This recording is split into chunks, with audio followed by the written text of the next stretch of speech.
Banking খাতে জবাবদিহি নিশ্চিত করতে সাংবিধানিক প্রতিষ্ঠানের রূপ নিচ্ছে বাংলাদেশ ব্যাংক। যদিও অর্থনীতিবিদরা বলছেন দেশে এ ধরনের প্রতিষ্ঠানের ইতিহাস খুব একটা সুখকর নয়।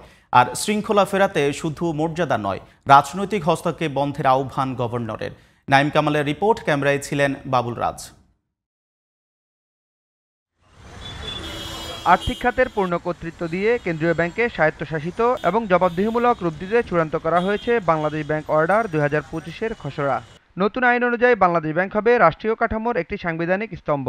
আইনটির খসড়া ইতোমধ্যে পর্যালোচনা করেছে IMF ও বিশ্বব্যাংক। সবকিছু ঠিক থাকলে চলতি বছরের ডিসেম্বরের মধ্যেই জারি হতে পারে অধ্যাদেশ। আইনটি কার্যকর হলে বাংলাদেশ ব্যাংক হবে একটি স্বাধীন নিয়ন্ত্রক প্রতিষ্ঠান।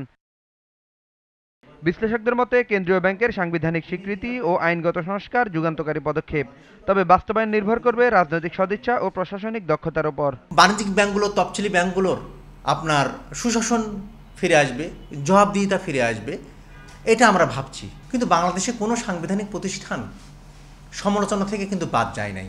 বাংলাদেশে যেটা দেখা গেছে যে অনেক সাংবিধানিক প্রতিষ্ঠানগুলো নানাভাবে সমালোচিত হয়েছে। বাংলাদেশ ব্যাংক এটার সাংবিধানিক প্রতিষ্ঠানের রূপ নিলে এইটার সফলতা নির্ভর করবে রাজনৈতিক সরকারের উপরে। কারণ বাংলাদেশের সব সাংবিধানিক প্রতিষ্ঠানগুলো কিন্তু রাজনৈতিক সরকারের উদ্দেশ্য পূরণ করার জন্য কাজ করেছে। সাংবিধানিক করতেই পারে, এটা অন্য অনেক দেশে আছে, করলে সেটার কিছু বেনিফিট আছে, কিন্তু এটা করলেই অটোমেটিক্যালি সমস্ত ভবিষ্যতের রিস্ক কমে যাবে, অ্যাবিউজ কমে যাবে, শৃঙ্খলা অটোমেটিক্যালি রেস্টোর থাকবে, এটা ভাবার কোনো কারণ নাই।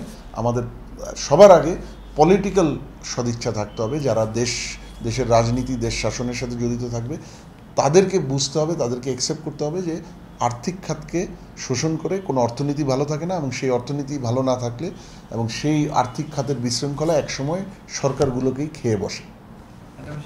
সাংবিধানিক দায়িত্ব পালনে নির্বাচিত সরকারের সহযোগিতা দরকার বলে মনে করছেন governor doctor Ahsan H Mansur. Central bank তো দেশ চালাবে না, দেশ চালাবে তো সরকার। কাজেই আমরা আশা করব যে সরকার সেখানে সুবিবেচনা প্রসূত হয়ে সুন্দরভাবে সেন্ট্রাল ব্যাংকে তার কাজ করতে দেবে, যে সরকারই আসুক না কেন, বর্তমান সরকার, ভবিষ্যতের সরকার। তাহলে সেন্ট্রাল ব্যাংকের তখনকার দায়িত্ব হবে নির্মমভাবে কাজ করে তাদের উপর যে দায়িত্ব অর্পণ করা হয়েছে সেটাকে সফলভাবে কার্যকর করা। সাংবিধানিক প্রতিষ্ঠানে রূপান্তরের পাশাপাশি বাংলাদেশ ব্যাংকের নেতৃত্বে 5টি গুরুত্বপূর্ণ আইন সংশোধনের কাজ চলছে, যার উদ্দেশ্য খেলাপি ঋণ আদায়, ব্যাংকের স্থিতিশীলতা আনা এবং জনগণের টাকার অপচয় ঠেকানো। Naim Kamal, GTV news, Dhaka.